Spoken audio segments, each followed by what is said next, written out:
क्या होगा जब एक ऐसा सच सामने आए जो सिर्फ एक रिश्ता नहीं बल्कि कई जिंदगियों को तोड़ सकता है?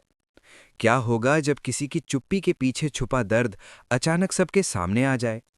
और अगर जिस इंसान पर आप सबसे ज्यादा भरोसा करते हैं वही आपको धोखे में रख रहा हो, तो क्या आप उसे माफ कर पाएंगे? आज की इस कहानी में एक ऐसा राज खुलेगा जिसे सुनकर सूरज की दुनिया हिल जाएगी, और शायद आपका दिल। कहानी की शुरुआत होती है उस पल से जब सूरज और उसका पूरा परिवार आखिरकार उस सरकारी बंगले में आकर रहने लगता है जिसे पाने के लिए उसने न जाने कितनी मेहनत की थी। बंगले के अंदर कदम रखते ही हर किसी के चेहरे पर एक अजीब सा संतोष था, जैसे उन्होंने कोई बड़ी जंग जीत ली हो। दूसरी तरफ आकाश और उसका परिवार चुपचाप वहां से निकल रहा था। उनके चेहरों पर मायूसी साफ झलक रही थी। जाते जाते ईशा की आंखों में आंसू थे, लेकिन उसने अपने दर्द को मुस्कान के पीछे छुपा लिया। जब सब जा रहे थे तभी ईशा धीरे से मुड़ी और सूरज की तरफ देखकर बोली, मैं अपने सूरज के लिए कुछ भी कर सकती हूँ, कुछ भी सह सकती हूँ। उसकी आवाज में एक अजीब सी सच्चाई और दर्द था, जिसे सुनकर सूरज कुछ पल के लिए वहीं ठिठक गया। उसके दिमाग में यही सवाल घूमने लगा कि आखिर ईशा ने ऐसा क्यों कहा। मेरा सूरज, ये शब्द उसके दिल में चुभ गए। वो सोचने लगा, क्या वाकई ईशा उसे लेकर कुछ महसूस करती है या इसके पीछे कोई और सच्चाई छुपी है। बंगले में आने के बाद भी सूरज का मन शांत नहीं हो पा रहा था। ईशा का व्यवहार, उसके शब्द, उसकी आंखों में छुपा दर्द, सब कुछ उसे बेचैन कर रहा था। लेकिन अपने गुस्से और अहंकार के चलते वो ईशा से दूर दूर रहने लगा। वो अक्सर उससे रूखा व्यवहार करता, जैसे उसके अंदर कोई अनजाना गुस्सा भरा हो। ईशा हर बार चुपचाप सब सह लेती, बिना कुछ कहे, बिना कोई सवाल किए। इसी बीच कहानी में एक बड़ा मोड़ आता है। काव्या की री एंट्री होती है। काव्या, जो काफी समय से इस घर से दूर थी, अब वापस लौट रही है। उसके दिल में कई सवाल हैं और कई अनकहे सच भी। जैसे ही वो घर में कदम रखती है, उसकी नज़र सबसे पहले सूरज पर पड़ती है। लेकिन ये वही सूरज नहीं था जिसे वो जानती थी। उसके चेहरे पर सख्ती थी, आंखों में गुस्सा और दिल में शायद कोई गहरी उलझन। फिर काव्या की नज़र जाती है ईशा पर, जो चुपचाप सब सह रही थी। सूरज का बुरा व्यवहार, उसकी अनदेखी, उसकी कड़वी बातें, सब कुछ। ये सब देखकर काव्या के अंदर का गुस्सा फूट पड़ता है। उसे समझ नहीं आता कि आखिर सूरज इतना बदल कैसे गया। वो सोचती है कि अब और चुप रहना सही नहीं होगा। एक दिन जब सूरज फिर से ईशा पर गुस्सा निकाल रहा होता है, तभी काव्या अचानक बीच में आ जाती है। उसकी आवाज में पहली बार इतना गुस्सा और दर्द होता है, बस करो सूरज, बहुत हो गया। उसके ये शब्द सुनकर पूरा घर सन्न रह जाता है। सूरज भी हैरान रह जाता है कि काव्या आखिर ऐसा क्यों कह रही है। काव्या की आंखों में आंसू थे, लेकिन इस बार ये आंसू कमजोरी के नहीं, बल्कि सच को सामने लाने की ताकत के थे। वो सूरज के सामने खड़ी होकर कहती है कि तुम जिस ईशा भाभी को आज इतना दर्द दे रहे हो, क्या तुम जानते हो वो कौन है तुम्हारे लिए? सूरज हंसते हुए कहता है, बस करो काव्या, मुझे सब पता है, वो आकाश की पत्नी है। लेकिन काव्या की अगली बात सुनकर सूरज के पैरों तले जमीन खिसक जाती है। वो धीरे धीरे हर शब्द को तौलते हुए कहती है, नहीं सूरज, सच्चाई कुछ और है। ईशा भाभी आकाश की नहीं, तुम्हारी पत्नी है। ये सुनते ही सूरज का दिल जैसे रुक सा जाता है। उसकी सांसें तेज हो जाती हैं और दिमाग में हजारों सवाल एक साथ घूमने लगते हैं। ये क्या कह रही हो तुम? सूरज गुस्से और हैरानी में चिल्लाता है, लेकिन काव्या रुकती नहीं। वो आगे कहती है, हाँ, तुम्हारी और ईशा भाभी की शादी हुई थी। उसी दिन, उसी मंडप में, जब तुमने सहरा बांधकर उसके साथ 7 फेरे लिए थे। लेकिन तुम्हें सच कभी बताया ही नहीं गया। अब घर में सन्नाटा छा जाता है।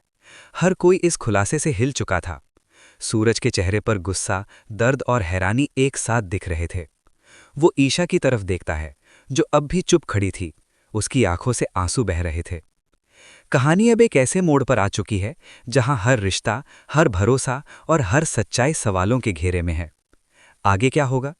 क्या सूरज इस सच को स्वीकार करेगा, या फिर ये सच उसके और ईशा के बीच की दूरी और बढ़ा देगा? काव्या के मुंह से ये सच्चाई सुनकर जैसे समय थम सा गया था। सूरज की आंखें फैल गई थीं, दिल जोर जोर से धड़क रहा था, और दिमाग इस एक सच को स्वीकार करने के लिए तैयार ही नहीं था। वो बार बार ईशा की तरफ देखता, फिर काव्या की तरफ, जैसे उम्मीद कर रहा हो कि ये सब एक मजाक हो। लेकिन ये मजाक नहीं था, ये उसकी जिंदगी का सबसे बड़ा सच था। ये झूठ है, बिल्कुल झूठ। सूरज जोर से चिल्लाया। उसकी आवाज में गुस्सा था, लेकिन उस गुस्से के पीछे डर साफ दिखाई दे रहा था। डर इस बात का कि कहीं ये सच वाकई सच न हो। काव्या ने गहरी सांस ली और कहा, काश ये झूठ होता सूरज, लेकिन नहीं, यही सच्चाई है जिससे तुम अब तक अनजान थे। सूरज अब पूरी तरह से टूटने लगा था। वो गुस्से में ईशा के पास गया और उसका हाथ पकड़कर बोला, बोलो ईशा, ये सब क्या है? काव्या जो कह रही है, क्या वो सच है? ईशा की आंखों से आंसू बहने लगे, होंठ कांपने लगे, लेकिन शब्द जैसे गले में ही अटक गए। उसकी चुप्पी ही सबसे बड़ा जवाब थी। सूरज ने उसका हाथ झटक दिया। इतना बड़ा सच, और तुमने मुझसे छुपाया, क्यों? उसकी आवाज में अब सिर्फ गुस्सा नहीं था, बल्कि एक गहरी चोट थी, जैसे किसी ने उसके भरोसे को चकनाचूर कर दिया हो। तभी काव्या आगे बढ़ी और बोली, क्योंकि उसके पास कोई और रास्ता नहीं था सूरज। सूरज ने गुस्से में कहा, मत बोलो तुम बीच में, मुझे खुद ईशा से सुनना है। कुछ पल की खामोशी के बाद ईशा ने धीरे धीरे अपनी हिम्मत जुटाई। उसकी आवाज कांप रही थी, लेकिन अब वो सच छुपाना नहीं चाहती थी। हाँ सूरज, ये सच है, हमारी शादी हुई थी। ये सुनते ही सूरज की आंखों में आंसू आ गए, लेकिन उसने उन्हें बाहर नहीं आने दिया। ईशा आगे बोलती रही, लेकिन उस शादी के पीछे एक मजबूरी थी। मेरे पापा ने मुझे धमकी दी थी, अगर मैंने ये रिश्ता नहीं निभाया तो वो तुम्हारा करियर बर्बाद कर देंगे, तुम्हें आईएएस बनने से रोक देंगे। सूरज जैसे पत्थर का बन गया। वो बस खड़ा था, बिना कुछ बोले, बिना कुछ समझे। ईशा की हर बात उसके दिल को चीर रही थी। मैंने तुम्हारे सपनों के लिए, तुम्हारे भविष्य के लिए ये सब सहा सूरज। उसकी आवाज़ टूटने लगी। मैंने सोचा जब तुम अपने मुकाम पर पहुंच जाओगे तब मैं सब सच बता दूंगी, लेकिन हालात ऐसे बनते गए कि मैं कभी हिम्मत ही नहीं जुटा पाई। काव्या ने भी बीच में कहा, तुम्हें पता है सूरज, ईशा भाभी ने कितनी तकलीफें झेली हैं, हर दिन हर पल सिर्फ तुम्हारे लिए, और तुम क्या कर रहे थे? उन्हें ही गलत समझ रहे थे। सूरज के दिमाग में अब वो सारे पल घूमने लगे जब उसने ईशा को अपमानित किया था, उसे गलत समझा था, उसके साथ बुरा व्यवहार किया था। हर एक याद अब उसे अंदर से तोड़ रही थी। वो धीरे धीरे पीछे हटने लगा, जैसे खुद से भागना चाहता हो। नहीं, ये सब नहीं हो सकता, वो खुद से बड़बड़ाने लगा।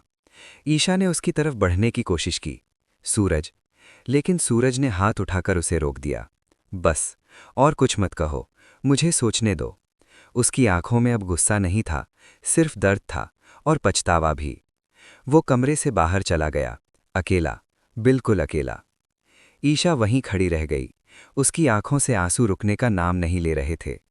काव्या उसके पास आई और उसे संभालते हुए बोली, सच सामने आ चुका है, अब जो होगा वो शायद सब बदल देगा। बाहर सूरज अपने आप से लड़ रहा था। एक तरफ उसका अहंकार था और दूसरी तरफ सच्चाई। क्या वो इस सच्चाई को स्वीकार कर पाएगा? क्या वो ईशा के त्याग को समझ पाएगा, या फिर ये सच उनके रिश्ते को हमेशा के लिए तोड़ देगा? कहानी अब अपने सबसे इमोशनल और निर्णायक मोड़ पर पहुंच चुकी थी। आगे क्या होगा, ये जानना और भी दिलचस्प होने वाला है। जारी रहेगा। रात गहरी हो चुकी थी, लेकिन सूरज की आंखों में नींद का नाम तक नहीं था। वो अकेला छत पर खड़ा आसमान को देख रहा था, जैसे जवाब वहीं कहीं छुपे हों। ठंडी हवा चल रही थी, लेकिन उसके अंदर जो तूफान था वो थमने का नाम नहीं ले रहा था। काव्या और ईशा की बातें उसके कानों में बार बार गूंज रही थीं। तुम्हारी और ईशा की शादी हुई थी, उसने तुम्हारे लिए सब सहा, वो मजबूर थी। हर एक शब्द उसके दिल को चीर रहा था। उसे याद आने लगे वो सारे पल जब उसने ईशा को गलत समझा, उस पर चिल्लाया, उसे अपमानित किया। उसे ये सोचकर खुद से नफरत होने लगी कि जिस लड़की ने उसके लिए अपनी पूरी जिंदगी दांव पर लगा दी, उसी के साथ उसने सबसे बुरा व्यवहार किया। मैं इतना अंधा कैसे हो गया? सूरज ने खुद से कहा। उसकी आवाज़ भर्रा गई थी। उसकी आंखों से आंसू निकल पड़े, जिन्हें वो अब रोक नहीं पाया। ये आंसू पछतावे के थे, दर्द के थे, और शायद प्यार के भी, जिसे वो अब तक समझ ही नहीं पाया था। उसी समय नीचे कमरे में ईशा चुपचाप बैठी थी। उसकी आंखें सूज चुकी थीं, लेकिन अब उसमें आंसू भी नहीं बचे थे। उसने हमेशा सूरज के लिए सब सहा, बिना किसी शिकायत के, लेकिन आज सच सामने आने के बाद उसके दिल में डर था। क्या सूरज उसे स्वीकार करेगा, या फिर हमेशा के लिए उसे ठुकरा देगा? काव्या उसके पास बैठी थी, उसका हाथ थामे हुए। डर मत ईशा, अब सब ठीक होगा, काव्या ने धीरे से कहा। ईशा हल्की सी मुस्कुराई, लेकिन उस मुस्कान में भी दर्द साफ झलक रहा था। कभी कभी सच सब ठीक नहीं करता काव्या, कुछ रिश्ते सच से टूट भी जाते हैं। दूसरी तरफ सूरज ने आखिरकार एक फैसला लिया। वो धीरे धीरे सीढ़ियों से नीचे उतरा। हर कदम भारी था, लेकिन दिल में एक सच्चाई थी, अब वो भागेगा नहीं। वो सीधे ईशा के सामने आकर खड़ा हो गया। कुछ पल दोनों के बीच खामोशी रही, इतनी गहरी कि जैसे वक्त भी रुक गया हो। ईशा ने धीरे से नजर उठाई, उसकी आंखों में डर था, उम्मीद भी। सूरज ने उसे देखा और पहली बार उसकी आंखों में वही दर्द महसूस किया जो वो इतने दिनों से सह रही थी। मुझे माफ कर दो। सूरज की आवाज़ धीमी थी, लेकिन सच्ची थी। ईशा हैरान रह गई, उसने कभी सोचा नहीं था कि सूरज उससे माफ़ी मांगेगा। मैंने तुम्हें समझा ही नहीं, तुम्हारे दर्द को देखा ही नहीं, बस अपने गुस्से में तुम्हें चोट पहुंचाता रहा। और तुम चुपचाप सब सहती रहीं, सिर्फ मेरे लिए। ईशा की आंखों में भी फिर से आंसू आ गए। मैंने जो किया वो मेरा फर्ज था, उसने धीमे से कहा। सूरज ने सिर हिलाया। नहीं, वो फर्ज नहीं था, वो प्यार था, सच्चा प्यार। ये सुनते ही ईशा का दिल जैसे रुक सा गया। क्या सच में सूरज ये सब समझ गया था? सूरज ने आगे बढ़कर उसका हाथ थाम लिया। अगर तुम चाहो तो क्या हम इस रिश्ते को एक नया मौका दे सकते हैं, इस बार बिना किसी झूठ, बिना किसी मजबूरी के। कमरे में सन्नाटा छा गया। काव्या भी चुपचाप ये सब देख रही थी। उसकी आंखों में खुशी के आंसू थे। ईशा के लिए ये पल आसान नहीं था। उसने बहुत दर्द सहा था, बहुत कुछ खोया था, लेकिन सूरज की आंखों में आज जो सच्चाई थी वो पहले कभी नहीं दिखी थी। कुछ पल की खामोशी के बाद ईशा ने धीरे से कहा, रिश्ते सिर्फ माफ़ी से नहीं चलते सूरज, भरोसा भी चाहिए। सूरज ने तुरंत कहा, मैं वो भरोसा वापस जीतूंगा, चाहे जितना वक्त लगे। ईशा ने उसकी तरफ देखा और फिर धीरे से अपना हाथ उसके हाथ में छोड़ दिया। ये इशारा था एक नई शुरुआत का। काव्या मुस्कुरा उठी। आखिरकार सच ने सब कुछ तोड़ा नहीं, बल्कि एक नया रिश्ता बना दिया। लेकिन क्या ये रिश्ता आगे चलकर मजबूत होगा? क्या सूरज सच में ईशा का भरोसा जीत पाएगा, या फिर कोई नया तूफान उनकी जिंदगी में फिर से सब कुछ बदल देगा? कहानी यहीं खत्म नहीं होती, असली कहानी तो अब शुरू हुई है। समाप्त, या शायद एक नई शुरुआत।